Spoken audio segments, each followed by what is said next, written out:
Antoine, salut mon gars, comment vas-tu? Ça va?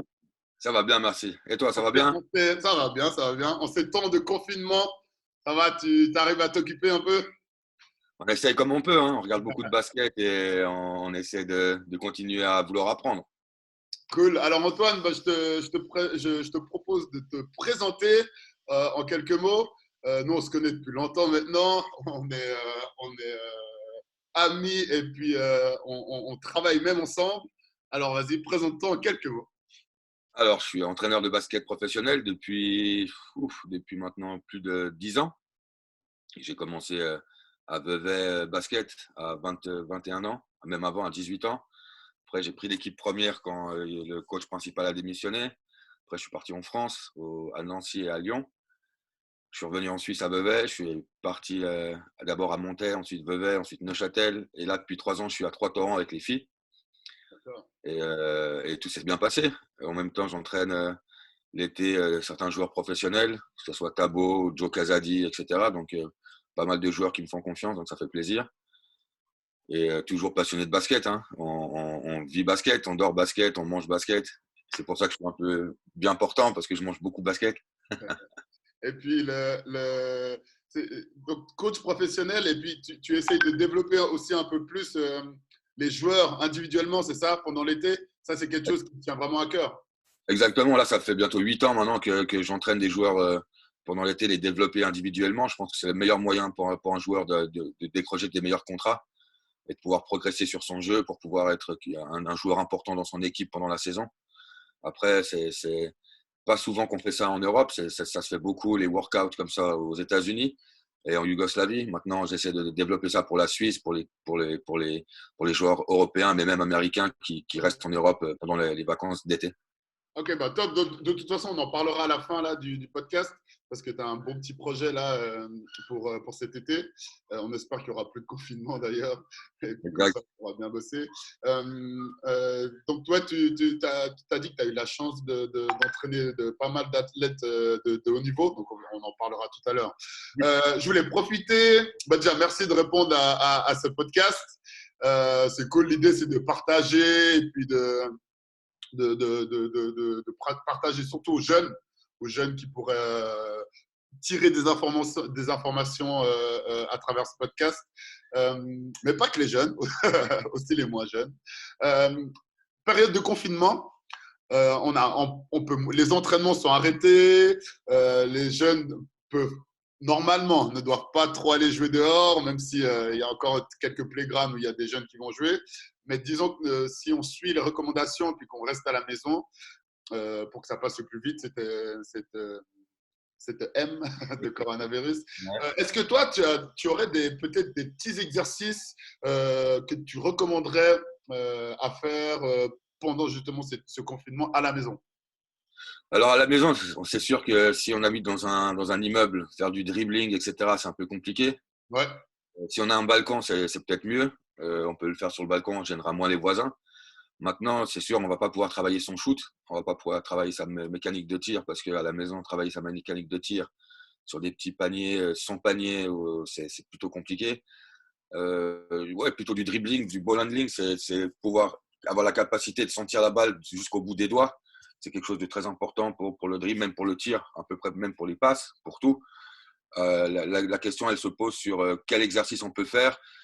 Je pense que si on va sur un playground tout seul, ça peut encore passer, donc on peut encore travailler ouais. des tirs, mais comme on a dit qu'on veut rester à la maison parce que c'est quelque chose d'important, Parce que moi, plutôt pourquoi je te demandais ça, je pensais surtout à tous ces petits exercices où on travaille avec la balle et puis on passe autour du corps et on fait, comme tu as dit, on fait du travail, euh, du maniement de ballon, mais sans voilà. dribbler, quoi. C'est ce que j'avais en tête, mais c'est clair qu'on est vachement limité avec les exercices qu'on peut faire à la maison. On est limité si on aime ses voisins. Je pense qu'on est limité. Ouais, Voilà. Si on n'aime pas ses voisins aussi, on est dans une maison où on va juste devant sur la place de parking et qu'il n'y a personne, je pense qu'on a plus de possibilités. ouais. Je pense que ça fait du bien aussi de sortir un peu pour faire du sport, mais rester juste à côté de la maison, faire du dribble. Je pense que des situations avec deux ballons, ce qui est intéressant, et je travaillais ça aussi avec Tony Brown à l'époque, à Neuchâtel. Euh, Tu peux utiliser deux ballons et tu n'es pas forcément obligé de dribbler au sol. Tu peux dribbler contre les murs, Ouais, d'accord. Tu as deux ballons, avec ta main gauche, tu dribbles au sol, et avec Ouais, ta main droite, tu dribbles contre le mur. Ça t'exerce à. Le dribble contre le mur, c'est pas vraiment du basket, mais ça peut t'exercer à justement pouvoir passer ta balle rapidement dans le dribble. d'accord. Dans le dribble, tu passes ta balle sur le côté, c'est comme si tu driblais en fait contre le mur parce que tu dois mettre de la force pour pouvoir justement faire des bonnes passes et avoir le toucher de ballon ou une balle de tennis aussi, dribbler, lancer la balle de tennis, faire un cross, rattraper la balle de tennis. Ok. Bon, bah, c'est vrai que ça dépend aussi pas mal des voisins qu'on a, et puis de si on habite dans un petit appartement ou si on a la chance d'habiter peut-être dans une maison où on a Ah, un c'est ça. petit, un petit endroit dehors pour dribbler, quoi. Ouais. Mais Je c'est pense que on est vachement partout en Suisse, limité. on a de la chance. Ouais. Partout en Suisse, on a de la chance. Il y a une place de parc, on peut l'avoir. Je veux dire, t'es pas obligé, il ne faut pas aller voir tes amis, il ne faut pas aller toucher tes amis quand tu joues au basket. Il faut juste rester devant chez toi, sur le trottoir, et tu peux faire tes exercices de dribble. Contre le mur de ta maison aussi, tu peux le faire. Ouais. Après, dans la globalité des choses, avec très peu de choses, on peut faire des exercices de dribble et de maniement de ballon. Si tu n'as pas deux ballons à la maison, c'est pas grave. Au lieu de prendre deux ballons, ou si tu n'as pas de balle de tennis, tu prends, exemple typique, tu prends ta trousse d'école,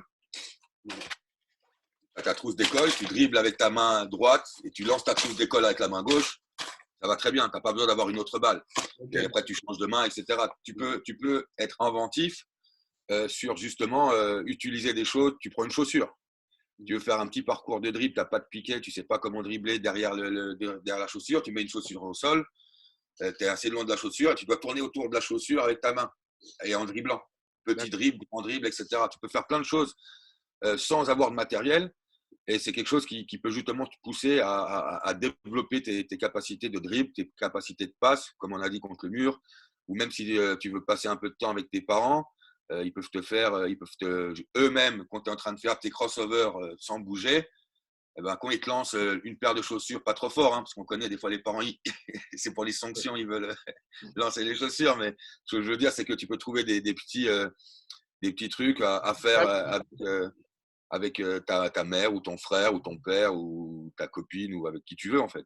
Ben ouais, d'accord. Donc, enfin, vraiment pas hésiter à juste sortir peut-être en bas de chez soi, Voilà, parce que même si on a, comment dire, 2-3 mètres carrés, ça suffit déjà pour travailler. largement, Comme largement. son Un go autre petit, une autre camping, comme petite disent idée, les Américains. voilà, exactement. Et une autre petite idée qui est super intéressante que j'aime beaucoup faire aussi, utilise des ballons de baudruche, des ballons d'anniversaire. Tout le monde en a à la maison généralement quand on a des enfants.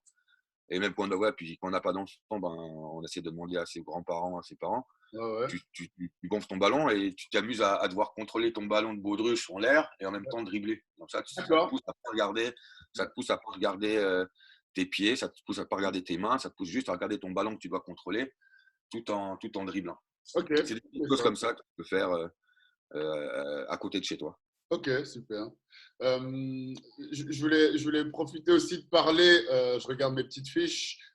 Ouais, justement, comme on n'a pas beaucoup la possibilité de s'entraîner vu qu'on n'a plus accès aux salles et vu que dehors, ben, on peut pas aller jouer sur les playgrounds, c'est le moment, qu'en penses-tu, de travailler son IQ basket? Et d'après toi, moi je pensais à inciter les jeunes à regarder un maximum de matchs Euroleague, d'Eurocup. Enfin, il y a plein de beaux matchs qui sont disponibles. Et c'est peut-être le bon moment pour regarder les meilleurs joueurs d'Europe, comment ils utilisent les pick and roll, comment ils sortent des staggers, comment ils défendent sur les pick and roll. Qu'en penses-tu? Alors, personnellement, bien sûr, déjà même en tant que coach, actuellement, on fait un peu que ça, hein. On regarde, moi personnellement, je regarde beaucoup de basket. Je regarde tous les jours au minimum deux trois matchs, sans forcément scouter, sans forcément tout noter ce que je vois, etc. Parce que c'est pas ça l'important, c'est plutôt de regarder, ok, ils défendent comme ci, ils défendent comme ça, les systèmes de jeu. Après, pour les jeunes joueurs, ce qui peut être vachement intéressant, surtout s'il y a beaucoup de joueurs en Suisse qui sont en Liga, Ligue B, Première Ligue ou jeunes, Ouais. sur YouTube, sur le YouTube de Swiss Basket, il y a généralement, pour les bons niveaux suisses, il y a tous leurs matchs. Ouais, Un jeune qui est en qui est U16 et U20, il y a les matchs en direct sur YouTube. Prenez vos matchs et prenez une feuille en papier. ouais, Regardez vos matchs. Ah, ok, là, j'ai fait ça. Ah, est-ce qu'il y avait une passe possible? Ouais, j'aurais pu faire ça. Ah, là, j'ai loupé. Pourquoi j'ai loupé? Marquez un peu ce qu'on fait et après, bien sûr, regardez les plus grands. Après, il faut pas forcément se dire, il faut viser l'Euroleague sans se dire, ah, si l'Euroleague fait ça, bon, moi, je dois le faire aussi. ouais, ouais. Quand tu es dans un championnat en jeunes, surtout, je parle surtout des jeunes, hein, Première Ligue, U16, Ligue B, même Liga pour certaines équipes. Regardez ce que vous faites et après vous vous dites, OK, le next step, c'est quoi? Mon next step, c'est OK, compréhension sur pick and roll. Comment je peux comprendre sur pick and roll? OK, ben, il y a plusieurs manières de défendre sur pick and roll. Il y a plusieurs manières d'attaquer le pick and roll par rapport à ce que fait la défense. Et être conscient que, voilà, s'il se passe ça, je dois faire ça. Puis regardez beaucoup d'images, regardez les meilleurs de comment ils gardent la balle en dribblant, comment ils gardent leur vision du jeu, etc., pour pouvoir justement continuer à vouloir progresser dans le basket. Bien sûr que regarder des matchs, mais encore mieux si on peut, c'est regarder ses propres matchs. D'accord. Donc, ouais, au-delà de juste regarder des simples matchs, qui est déjà super bien, c'est même regarder ses propres matchs afin d'analyser ses erreurs, c'est ce que tu veux dire. Hein. Pour moi, c'est le principal. Déjà, moi, avec les joueuses que j'ai et les joueurs que j'avais encore à l'époque, Ouais, ce qui est vachement important pour moi, c'est de leur montrer, c'est de voir, OK, là, qu'est-ce que j'ai fait juste, qu'est-ce que j'ai fait faux. d'accord. Je pense que la majeure partie de mes joueuses cette année, je leur envoyais le montage vidéo des matchs, etc. J'espère qu'elles le regardent de temps en temps, dire ah ouais, voilà, sur ces situations, ça revient souvent, je fais des erreurs. Ok, faut que je me rappelle que je dois toujours garder mon dribble, que je dois prendre le tir, etc. Donc ouais, si on peut regarder beaucoup de matchs, c'est super. Ouais, Je pense qu'il est important aussi de regarder beaucoup de cliniques d'entraîneurs, ouais, d'accord. même pour les joueurs, parce que ça peut être intéressant qu'ils comprennent, ok, le coach sur la zone, il me demande de faire ça, pourquoi il me demande de faire ça? D'accord. Ah, parce que les déplacements, etc. Et comprendre le jeu. La plus grande chose à faire, à mon avis, c'est vraiment comprendre le jeu. C'est vraiment, je Et, pense, quelque chose d'important en ce moment, hein, vu que profitez parce que le, l'IQ basket, bah, il s'améliore aussi grâce à ça. Hein. Il s'améliore ah, aussi ça, grâce c'est à sûr. ça. Et puis, c'est peut-être le bon moment pour le faire, vu qu'on est beaucoup à la maison. Ouais, ouais. Non, c'est quelque chose de vachement important. Mais pas regarder un match comme si on regardait un match pas comme si on regardait un match pour le plaisir. Ouais, Bien sûr que c'est un plaisir de regarder un match, mais je pense que c'est important de regarder le match en se disant, OK, comment lui il fait? Moi, je suis quelle position? Je suis intérieur, je suis extérieur. OK, je suis meneur de jeu. Comment il joue pick and roll? ouais, Ah, il joue comme ça, ok. Pourquoi il joue comme ça? Ah, ok. Ah, je comprends. Ah, il n'arrête pas le dribble. Ah, il voit la passe à l'opposé. ouais. Mais comment ça se fait qu'il voit cette passe-là? Parce qu'il connaît les rotations défensives. Mhm. Tu peux prendre n'importe quel meneur de jeu. Toi, tu es meneur de jeu, Steve, je ne veux rien t'apprendre. Tu pouvais anticiper sur les deux premiers pick and roll du match, tu regardais, tu pouvais faire des erreurs. Et après, au fur et à mesure, tu vois les rotations qui se produisent. Ouais, Et tu sais que tu vas plus faire ces mêmes erreurs et que tu vas punir à chaque fois de où vient l'aide. Après, quand la défense s'adapte, tu peux toujours anticiper. Et comme tu sais qu'il pense que tu vas donner la balle au corner, par exemple, bah, tu vas feinter un passe au corner et la donner intérieur. Ou plein de choses comme ça. Et ouais. c'est ça qu'il faut regarder. D'accord. Dans la continuité du match, comment le meneur anticipe ce qui se passe. Ouais, Parce que le meneur, c'est être la personne la plus intelligente sur le terrain. Le relais du coach est dans la tactique. C'est à lui justement de faire ça. L'intérieur, il va se dire, OK, ils sortent en step out ou ils sortent en switch. Il faut que je post-up, il faut que je pop, il faut que je roule vite, etc., etc. Donc, oui, c'est super important de regarder un match, mais pas comme si c'était juste un match pour le plaisir. d'accord, d'accord. Ok, top. Donc, si on résume déjà, il y a le fait on peut quand même faire quelques exercices à la maison, Oui, juste devant chez soi. Étudier le jeu, étudier le jeu, c'est vraiment le bon mot, j'ai envie de dire, pas juste regarder comme tu as dit. Et puis, bien sûr, on est obligé de parler de physique parce que c'est mon dada. Euh, exactement. profitez de travailler vos qualités physiques parce que c'est pas parce que vous êtes confiné à la maison qu'on peut pas bosser. Au contraire, on peut très très bien bosser. Il y a plein d'exercices au poids de corps qui sont déjà top.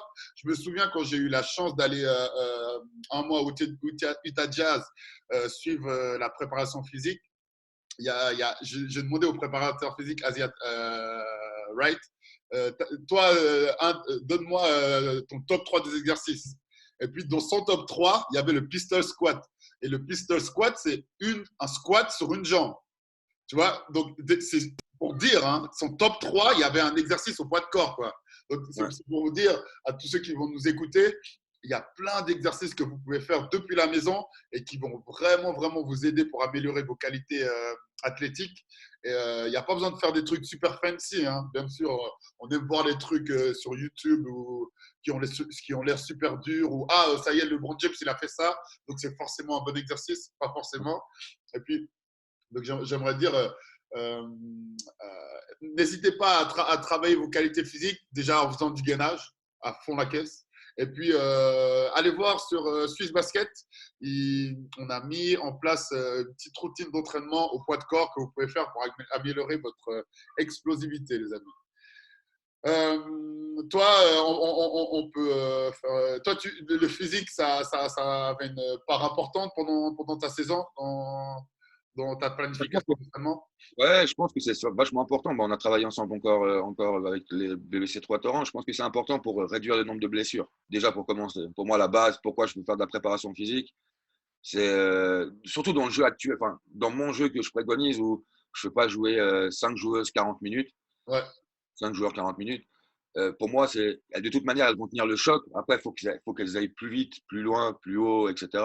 Mais ma priorité pour la préparation physique, c'est pour limiter le nombre de blessures pendant la saison, parce que c'est ça qui peut te ruiner une saison. Ah, ça, Donc, sûr. bien sûr, c'est super important. On voit les clubs qui investissent pas là-dedans et puis qui pensent que bon, c'est pas grave, on va courir un peu plus. Et ben, malheureusement, des fois, il y a un peu plus de blessures dans ces équipes-là, quoi. Donc, Exact. ben, c'est Et vrai ce que qu'on j'étais content, j'étais très content de comment on avait travaillé ensemble. Pourquoi? Parce que justement, on n'a pas eu de blessure cette année, ouais, ou quasiment pas. Une cheville, mais sur un accident et rien de musculaire. Les filles, elles ont adoré déjà. Et ensuite, ce qui était intéressant, justement, c'est qu'on a quand même pu continuer de travailler dans le milieu semi-pro, parce qu'on est quand même des semi-pros chez les filles, où on ne s'entraîne pas comme des pros 2 fois par jour. Certaines s'entraînent 2 fois par jour, mais pas toutes. C'est qu'on n'allait pas les faire progresser de malades ouais, dans leur préparation physique. ouais, Mais on pouvait les mettre dans un level supérieur, mais au fil du temps. ouais. Pas après 3 semaines, mais plutôt après 3 mois. Et c'est ça qui était intéressant, de rajouter la course, de rajouter le cardio, de rajouter l'explosivité. Et c'est ça qui nous a donné la possibilité justement de continuer à step up et d'être de plus en plus prêt physiquement jusqu'à la fin de saison, qui n'a pas eu lieu malheureusement. On pourrait finir justement avec tes projets. Je sais que tu as un projet cet été, comment dire, pour continuer à développer les joueurs individuellement, mais cette fois, c'est quelque chose de plus professionnel parce que bah, tu vas en parler mieux que moi, mais j'ai pu voir déjà les visuels que tu as fait. Donc, enfin, ils sont top, ils sont vraiment bien faits. J'ai vu les packs que tu proposes. Vas-y, vas-y. Alors, ouais, ok. Écoute, je vais partager mon écran. Je vais pouvoir te montrer un peu le Ouais, programme. tu peux aussi le décrire comme ça pour ceux Alors, qui. ah oui, oui, c'est juste, c'est juste. Ouais, Alors, pour je ne ceux vais même qui pas partager l'écran. sur Je vais même pas SoundCloud, partager l'écran. sur SoundCloud Ouais, je vais même pas partager l'écran. mais, mais Oh, c'est tout bête. C'est tout bête. J'ai pu constater, ça fait plusieurs années que je troll justement des joueurs professionnels pendant l'été, parce que moi, pendant l'été, comme la majeure partie des coachs, on n'est pas payé, on a des contrats de 10 mois. Donc, et moi, comme j'adore le basket de toute manière, c'est quelque chose qui me tient à cœur. J'ai pu pendant plusieurs années suivre en fait les entraînements individuels de Thabo quand il a commencé à être en NBA. Chaque année, il y avait des entraîneurs professionnels NBA qui venaient entraîner Thabo pendant 2-3 semaines. Il avait un entraîneur belge aussi pendant 2 ans. Et au fur et à mesure, il m'a dit, OK, Antoine, je pense que maintenant tu es prêt. Je rentrais de France. Je pense qu'il me disait, voilà, je pense que maintenant tu es prêt à pouvoir m'entraîner. Donc c'était une grande fierté, mais une grande pression. Donc ça m'a toujours poussé à vouloir trouver des nouveaux exercices pour développer les joueurs, m'inspirer énormément des coachs NBA qui venaient en Suisse pour justement travailler avec lui sur 1 ou 2 semaines, les préparateurs spécifiques tir, etc. Et ça m'a permis justement de créer ma propre méthode, tout en gardant l'esprit même du développement individuel. On va, bien entendu, pour développer un joueur, l'objectif c'est de créer un camp pour que le joueur il puisse se développer individuellement, mais qu'il puisse mettre en pratique et jouer contre d'autres joueurs professionnels aussi. Genre une Summer League aux États-Unis, une Summer League, une ligue d'été, pardon, avant les débuts de la draft, etc., où les meilleurs jouent ensemble pour pouvoir progresser et faire tout ce qu'ils ont travaillé le matin pour pouvoir le jouer en match, en conditions de match. Donc on a créé ça, j'ai créé ça avec un préparateur physique qui s'appelle Steve Louisin, qui va nous aider au physique, et on va accorder. Il est pas mal, lui, hein, il est pas mal. Il est pas mal, il est pas mal. Et on va travailler 1h30 par jour sur le basket, individuellement, développer, ils sont maximum 3 ou 4 joueurs par session d'1h30. Ensuite, le physique aussi, 1 heure avec Steve. Et l'après-midi, 45 minutes de shooting. Et le soir, des matchs. 3 fois dans la soirée, dans la semaine, des matchs. Alors, il y a plusieurs packages. Il y a les packages où on veut la préparation physique, où on ne veut pas la préparation physique, où on veut le shooting, où on veut les matchs, où on veut dormir, manger, et prendre les juices, que les Juice Family Louis Saint-Fond, etc., etc. Donc, c'est des choses, en fait, on donne la possibilité aux joueurs de s'entraîner dur pendant 1h30 individuellement, de confirmer ça avec des rebondeurs l'après-midi pour prendre des tirs et de jouer en match. Beaucoup de joueurs en Suisse partent en Yougoslavie ou certains veulent partir aux États-Unis pour 2-3 semaines. Ça coûte beaucoup d'argent. Nous, 1 semaine, du lundi au vendredi, tout compris avec logement, nourriture, repas matin et midi, les shootings, les vidéos, montage pour montrer leurs défauts, etc. C'est 790 francs par semaine, tout compris. Donc, c'est pas cher. En même temps, tu as été nourri, logé. Il n'y a pas beaucoup de coachs, de camps d'entraînement ici, ça n'existe pas, qui proposent ça. Donc, c'est vraiment le but, c'est pas se faire de l'argent, c'est vraiment comment continuer à développer le basket suisse et les joueurs suisses et les joueurs étrangers pour que moi, vu que j'ai pas la possibilité d'avoir une équipe nationale l'été, de continuer à vouloir développer les meilleurs joueurs et les meilleurs talents parce que chaque année, ils reviennent. Je prends l'exemple de Joe Casady. Chaque année, il revient, chaque année, il progresse. Et c'est une fierté, même si le premier responsable de cette réussite, c'est lui. Je pense que c'est une fierté pour moi de me dire, OK, je contribue un peu à le maintenir en forme et à le faire travailler. Et puis, c'est top parce que, comme tu dis, il y a beaucoup qui essayent de partir aux États-Unis, même dans certains pays de l'Est pour travailler l'été. Et puis, c'est important de dire qu'ici, on fait aussi du bon boulot. On fait aussi du bon boulot, puis on a aussi des superbes conditions. Après, c'est clair que je ne dis pas que là-bas, ils font du très bon boulot. Hein. Selon où vous allez, c'est du super boulot aussi. Mais ici, il y a des bons coachs, il y a des bonnes structures. Et puis justement, on veut essayer de réunir tout ça pour vous proposer des situations de travail qui se rapprochent vraiment de ce qui se fait. Effectivement. Et puis quand tu vois, par exemple, moi, ça fait maintenant 8 ans que j'entraîne Thabo et avant ça, je le suivais déjà dans ses entraînements. Mais là, c'est moi qui prends les responsabilités des entraînements depuis 8 ans, environ, 8-9 ans. Ma force, à mon avis, et ma qualité première dans le développement de joueurs, c'est que j'ai pu voir justement que j'ai eu plein de coachs qui sont venus. Et j'ai pu, moi, j'allais chaque année aux États-Unis, voir comment ils s'entraînaient, voir les entraînements, voir les matchs, parler aux coachs, etc. Et ce qui était vachement intéressant, justement, c'est d'avoir la capacité de reprendre des exercices et des manières de voir les choses que le plus haut niveau fait. Coach Fostis, l'année dernière, qui est un des énormes coachs américains, grecs, équipe nationale grecque, etc. Il sait de quoi il parle, mais plus que ça. J'ai passé 2 semaines avec lui. 2 semaines, j'ai encore les fiches d'entraînement dans un tiroir. D'ailleurs, j'ai plein de vidéos des entraînements là dans mon ordinateur. Si ça vous intéresse, c'est volontiers qu'on pourrait faire un petit montage pour publier ça sur YouTube. Hein. Parce que c'est la chance qu'on a eu de l'avoir, lui, c'est vraiment incroyable. Hein. C'est ça, et puis surtout qu'on a pu vraiment bien partager. Nous, on le voyait, je le voyais tous les jours, on parlait On allait boire le café, on allait manger ensemble, on parlait basket, mais pendant des heures et des heures. Ouais. On se montrait mutuellement des exercices. Ce qui m'a fait plaisir, c'est qu'il a pris aussi des exercices à moi qu'il a trouvé super intéressants. L'année d'avant, c'était l'assistant coach. Il y a 2 ans, il y a eu le coach du Fenerbahçe qui était là, pas Obradovic, l'autre, Neto là. C'est ça qui est vachement intéressant. C'est que j'ai vu énormément d'exercices, énormément de coachs, énormément de manières de faire.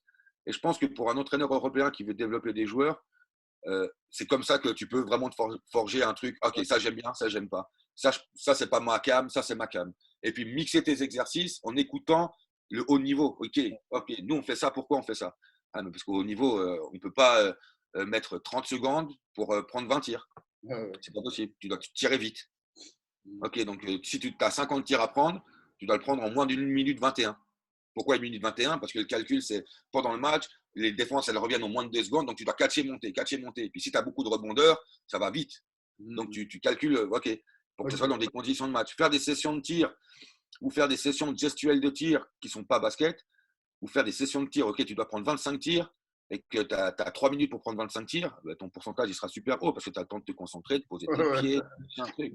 Par contre, quand tu dois prendre 25 tirs en 30 secondes, et que tu dois enquiller, c'est là que c'est des conditions de match. Tu n'as jamais 3 secondes pour prendre un tir en basket, au haut niveau. Ça me fait sourire parce que ça, c'est une erreur, après erreur ou pas, que moi j'ai fait durant ma carrière, c'est que je crois que j'ai été un des premiers à acheter une machine à shoot en Suisse. Ouais, la gun. Le fou, assez fou pour en acheter une. Et quand je l'ai acheté, je m'étais dit, bon, je l'ai acheté à Genève, là, et puis je faisais 600 tirs par jour, quoi. Minimum, 600 à 800.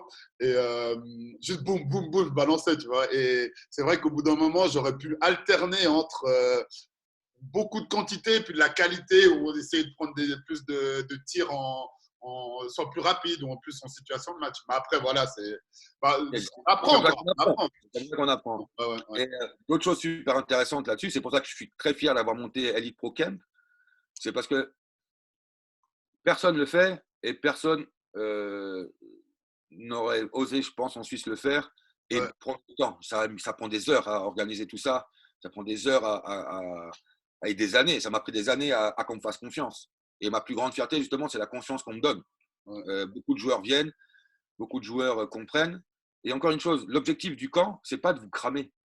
L'objectif du camp, moi, je veux pas qu'après 2 jours, vous soyez fatigué. L'approche d'un apprentissage et un développement d'un joueur, il ne doit pas être fatigué.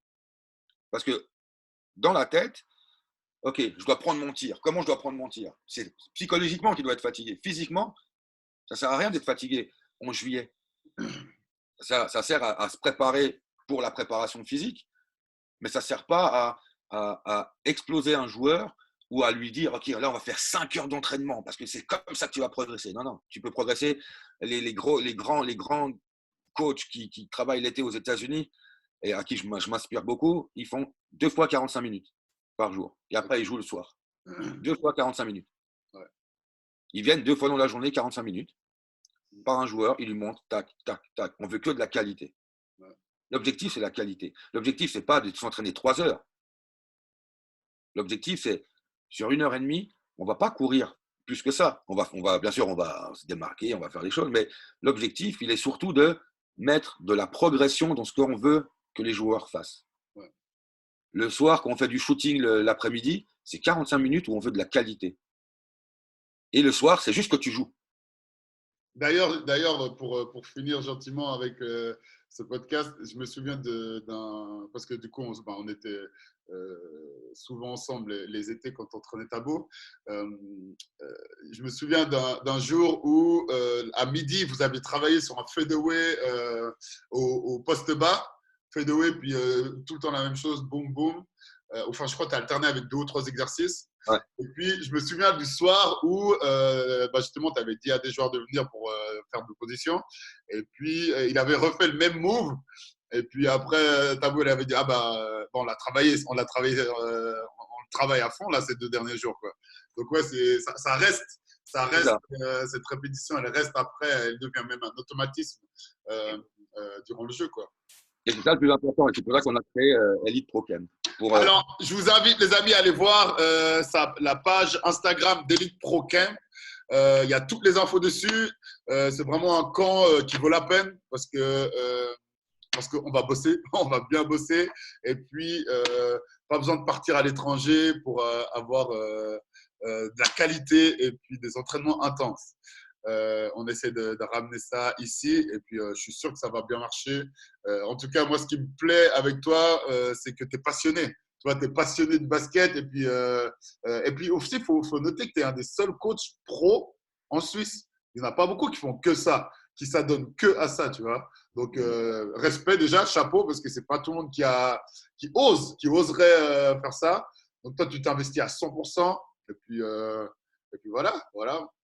Merci Antoine. merci à toi, c'est Allez, ciao, ciao. Alors attends, je vais couper ça mon gars.